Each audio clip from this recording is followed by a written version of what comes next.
Hej, mit navn er Ole Dalsgaard. Jeg er direktør for Superwood, en dansk virksomhed, som laver facadebeklædning i træ. Det specielle ved Superwood, det er, at vi er i stand til, som de eneste i verden, at gennemimprænere gran.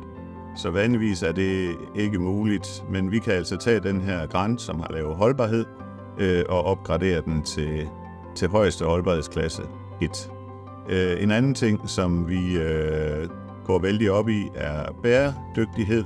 Så vi er blandt andet Cradle-to-Cradle certificeret, og det betyder blandt andet, at vi har fuld fokus på at minimere vores spild. Vi har fuld fokus på at minimere vores energiforbrug. Vi har solceller overalt på vores bygninger. Vi har EPD'er på alle vores produkter, så vi kan fuldstændig eftervise, hvor lavt vores CO2-aftryk er. Det sidste, det er, at vi er vældig optaget af at lave smukke facadeløsninger. Så vi arbejder tæt sammen med blandt andet artarkitekter her i Danmark, som udvikler profiler og farver for os. Og i forhold til det specifikke projekt her i Haugesund, jamen så er det jo dejligt for os at se, at den her nye farveserie, vi har lanceret med svensk rød og almueblå og umbragrøn, går igen ind i det her projekt.